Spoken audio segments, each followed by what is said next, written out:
Bismillahirrahmanirrahim. Assalamualaikum warahmatullahi wabarakatuh.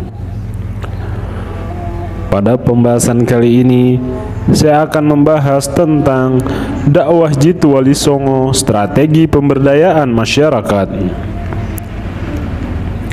Faktor-faktor yang mempengaruhi keberhasilan dakwah Wali Songo hingga mampu membumikan Islam di tanah Jawa, salah satunya adalah dari kemampuan ilmu, wawasan, dan kapasitas individu yang dimiliki oleh para wali. Sebagai juru dakwah yang bersentuhan langsung dengan masyarakat, maka faktor kepribadian dari masing-masing wali menjadi faktor krusial. Islam merupakan sebuah kebenaran hidup. Oleh karena itu, akhlak pembawa risalah Islam menjadi cerminan atas nilai-nilai apa yang mereka bawa. Setelah akhlak, dalam diri para wali juga ditunjang dengan tingkat intelijensia yang tinggi. Sebagai seorang juru dakwah, mereka dapat dikelompokkan dalam tingkatan manusia level jenius, di mana sebagai sosok pribadi, selain memiliki tingkat kognisi tinggi dalam bidang ilmu agama, para wali juga memiliki kemampuan untuk mentransformasikan gagasan ilahiyah di setiap gerak dakwahnya. Selama periode dakwah Wali Songo, hampir bisa kita pastikan gagasan-gagasan Islam sebagai agama yang rahmatan lil alamin tidak hanya menjadi slogan manis dari para juru dakwah, namun konsep tersebut benar-benar mampu diwujudkan para wali dengan gerakan nyata melalui usaha-usaha pemberdayaan kehidupan masyarakat di lingkup dakwahnya. Sebagai gambaran bagaimana sosok anggota Wali Songo yang dalam perjalanan dakwahnya dianggap telah mampu mentransformasikan peningkatan kualitas hidup masyarakat, diantaranya adalah dakwah dari Sunan Derajat dan Sunan Kudus. Dalam dakwahnya, Sunan Derajat dikenal sebagai penyiar agama yang sangat dermawan. Beliau dikenal sangat dekat dengan orang-orang miskin, sering membantu kehidupan mereka dari masalah makanan, pekerjaan, mengatasi masalah-masalah saling pendapat, hingga beliau juga dikenal sebagai tabib yang tidak pernah mau menerima imbalan apapun atas jasanya. Dengan keilmuannya pula, Sunan Derajat mampu mengembangkan perekonomian wilayah Derajat Sedayu. Beliau diketahui mampu menciptakan tata kelola lahan pertanian yang baik dan memiliki produktivitas tinggi. Perubahan produktivitas ini tak lepas dari adanya modifikasi cara kerja, khususnya distribusi hasil-hasil panen dengan memodernisasi metode angkutnya.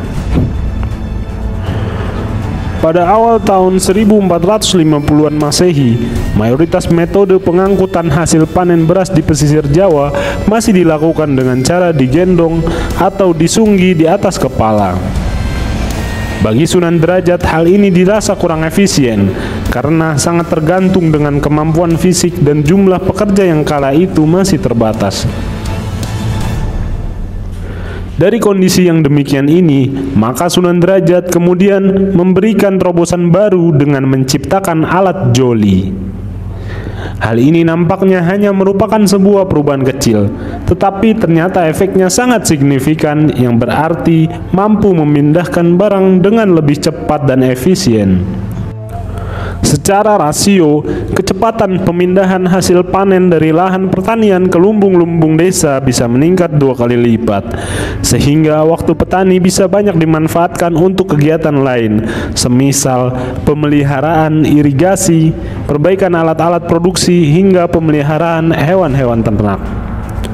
Adapun mengenai jalur distribusi, Sunan Derajat bersama masyarakat Sedayu banyak membuka jalan-jalan baru yang langsung terintegrasi dan terhubung langsung ke pusat-pusat pelabuhan utama di jalur perdagangan Pantura.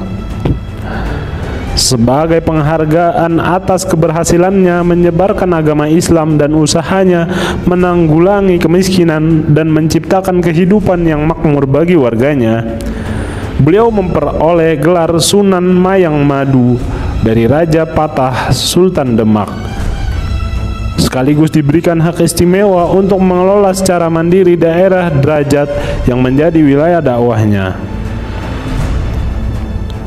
Berikutnya adalah Sunan Kudus.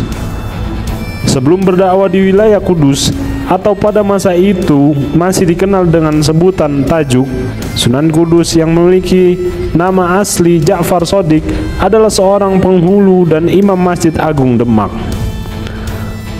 Setelah memutuskan untuk memulai dakwahnya secara mandiri, beliau akhirnya menetap di wilayah Kudus.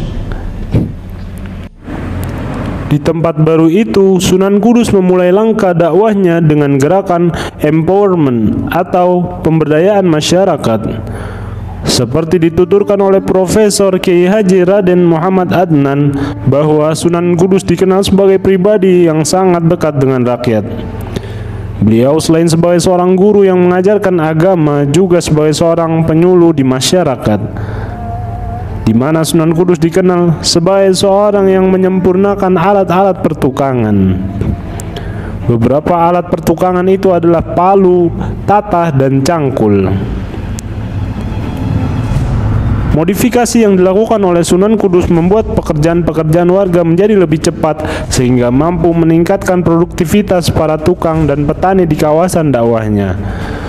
Sunan Kudus dikenal pula mempunyai bakat berdagang sehingga beliau mampu menjadikan Kudus sebagai kota pelabuhan sungai dan perdagangan. Atas jasa beliau, banyak dibuka dermaga-dermaga baru di sepanjang aliran Sungai Gelis, Sungai Wulan hingga pelabuhan Jepara. Dibukanya jalur baru yang mengarah ke wilayah pedalaman maka membuat banyak pedagang dari Timur Tengah maupun Cina tertarik untuk menetap dan melakukan transaksi skala mikro di sana. Adanya transaksi yang lebih konsisten kemudian mendorong masyarakat Tajuk untuk menekuni dunia perdagangan. Di kemudian hari, masyarakat Tajuk akan selalu mengingat sebuah ungkapan yang melekat pada diri Sunan Kudus. Ungkapan tersebut adalah Gus Jigang. Gus berarti bagus, Ji berarti mengaji, dan Gang berarti berdagang. Lewat filosofi itulah Sunan Kudus mengajarkan masyarakat Kudus untuk tekun mengaji agar mempunyai kepribadian bagus dan mau berdagang untuk memenuhi kebutuhan. Begitulah contoh metode dakwah yang dilakukan oleh para wali dalam usaha menyiarkan ajaran Islam. Melalui metode yang tepat dan mampu menjawab kebutuhan dasar masyarakat, maka Islam mampu diterima masyarakat dengan mudah. Wassalamualaikum warahmatullahi wabarakatuh.